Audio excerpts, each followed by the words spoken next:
Hey everybody, it's Josh. There's a comfort in our lives, a contentment. It's all we know. We get wrapped up in this quicksand of complacency, this trap that keeps us doing the same things over and over, expecting different results. I know I'm absolutely no different. I suffered from thinking that I could just do it on my own in this life, that I could just succeed if given the right opportunity. I would make a good life, build it from scratch, the old pioneer spirit. Even those who are constantly living in a different manner, there's still a comfort to that. In constantly doing the same things over and over again. We are manipulated so easily, and we can never understand it. I get a lot of comments and messages from atheists, and a lot of them say the same thing. They say, well, I don't believe in Santa Claus or the Easter Bunny or magicians, so why should I believe in your mythological God either? They fail to understand that, first of all, with Jesus Christ, there's evidence of his existence. There's actual facts showing that he was a real man, that he did the things that he did according to the same scholarly consensus that say that he was a living man with 12 disciples, was baptized by John the Baptist, crucified under Pontius Pilate, and the tomb was empty. But there is a bias against the supernatural. We don't want to believe in a God who is going to force us to live outside of the way that we want to live. We never want to concede that that could even be possible, because that takes us out of our comfort zone. That takes the power away from us. And the power always has to be with us. Even if we hate ourselves, the power still has to be within us to hate ourselves. If we know for a fact that there is a God, that Jesus Christ is true, which, again, overwhelming evidence saying this, you can deny it or not, it's always up to you. But if it is true, it makes you confront things that you don't want to confront. It makes you say, well, maybe this life isn't all about chasing my own pleasure. Maybe this life isn't about living the way that I want to live, regardless of how anybody else feels. Never worrying about anyone else's feelings unless it benefits me. If that is the case, we don't want a thing to do with it. We get stuck in hell. Just like a spider web, you cannot see it oftentimes. I walk through the woods all the time. Can't see it until it's already wrapped around you. Like a Venus flytrap. They grow natively not too far from where I live. They trick the bugs into thinking there's some kind of sweet nectar. And the bugs land on them and they just stick right to them, gobble them up. Or quicksand. It looks just like dry land. You're like walking along, no problem, and then all of a sudden you are wading waist deep and stuck in the muck. These are seductions. These are manipulations. These are illusions. This is what hell is. Hell, as I've been saying over and over, is a psychological horror. It's so hard to imagine, but think about the worst nightmares you've ever had.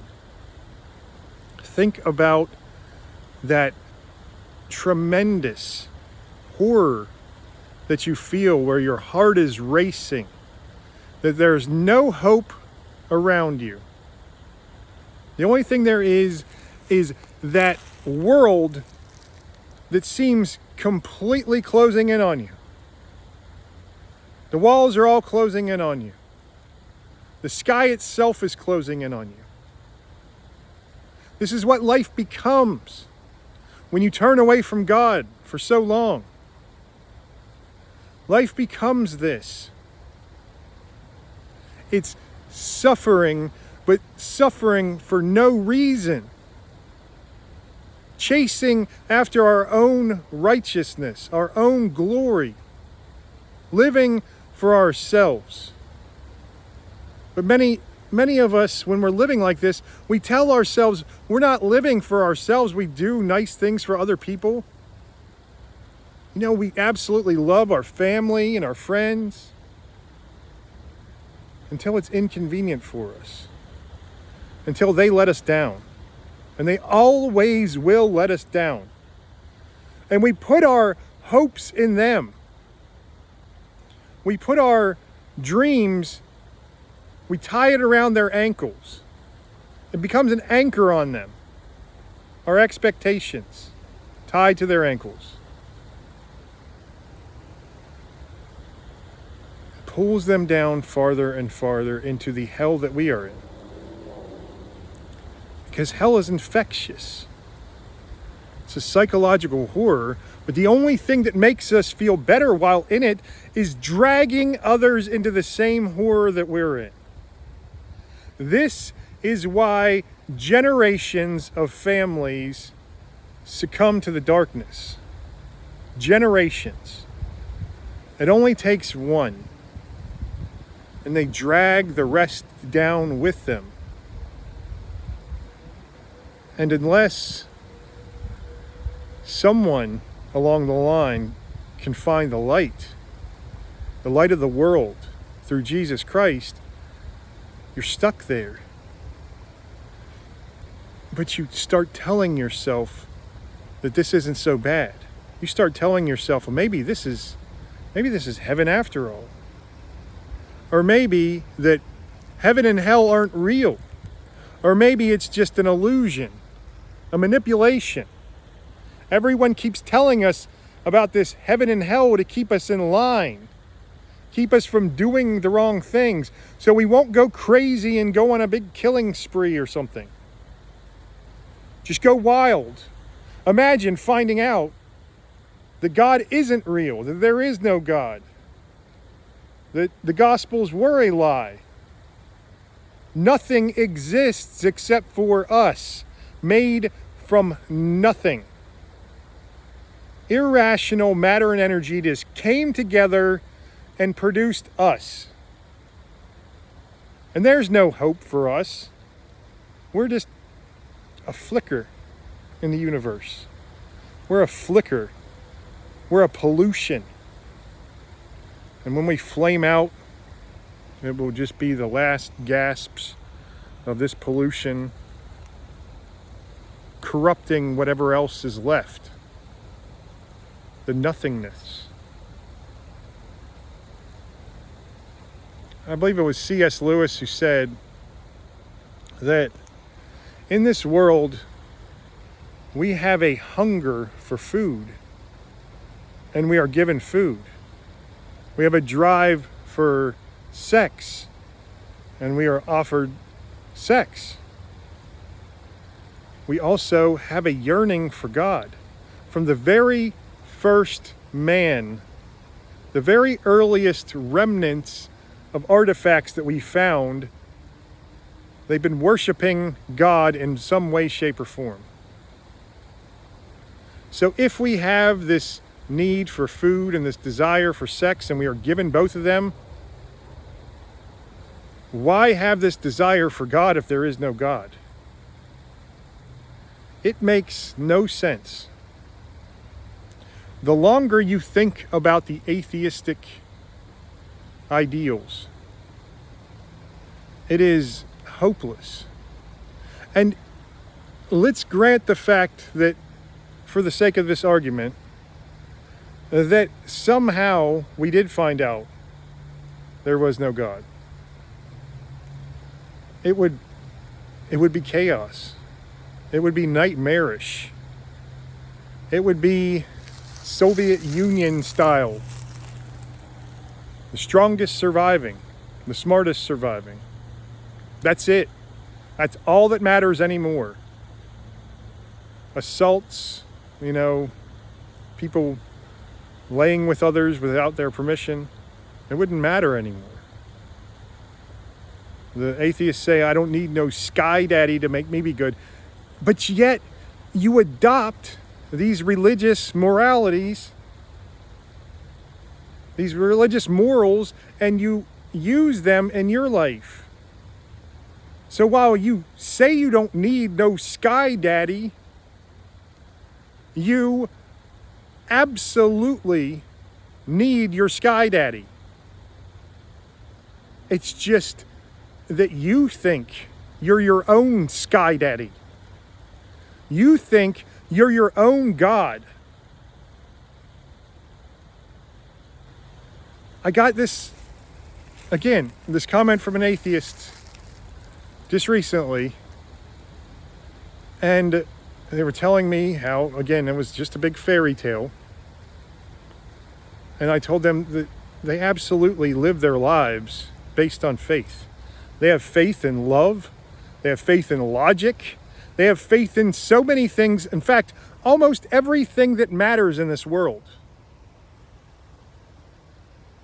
And of course they said, well, yes, of course I have faith in that. No, I have faith in myself. Because I can do it myself. And to think otherwise is just idiocy. This is kind of how I felt. I did believe in a God. I didn't think he was an intervening God on any kind of micro level, at least, a macro level maybe. But I thought, man, it's all up to me. If I'm going to fail, if I'm going to succeed, it is all up to me. And then my life began to fall apart. My life crumbled to ashes, to dust. And when it did, I realized there's no winning for me. Unless somehow I win the lottery or get lucky somehow. I was relying on luck, not God at this point. Again, I believed in luck. Didn't believe in God. Not a God that intervenes, at least. And I realized how absolutely desperate my situation was. Those desperate situations, we have to achieve those desperate situations. We have to be broken down completely. Beaten and broken and left in the mud. Until that point, we still have too much hubris. We still have too much ego. We still have too much selfishness. And these things are a trap. They are just like that quicksand. They're just like that spider web. They're just like that Venus flytrap. Name your metaphor. They are it. And they have us in its grip. And they aren't letting go. The devil has you. The darkness has you. You will be lost in the darkness forever until you seek the light. Unless you seek the light. And until you are broken. As I was saying last night on my live stream, that is when God slaps you in the face, trying to wake you up from your nightmare. Wake up. It doesn't have to be like this. He was telling me this for years, calling to me, beckoning to me, and I would not listen. I was so deep in the darkness until there was just pitch black. And in the pitch black, even with eyes sealed shut, you can see even the faintest glimmer of light. And God's light is more than the sun. It's so divine that if we looked at it, we would be blinded. But I could see that light. I thought it was just another illusion. But I was so desperate, I had nothing to lose. And that is when I went out seeking God, telling him, please, Lord, I can't do this anymore. Please wake me up from this nightmare. And within 10 minutes, he'd woken me up. I just hope that I can help serve him and help others find that they can wake up themselves. Not on their own power. They can wake up only with the help of Jesus Christ. And that nightmare that they're living in turns into the greatest dream imaginable. It might have the background still of the nightmare, because that is the world that you've built. That is what you've constructed in your psyche. But it will turn to light. Those demons will be scared into the shadows. Those horrors will no longer scare you. You will feel the love that transcends this world. And I hope you all do. I hope you know that you are all worthy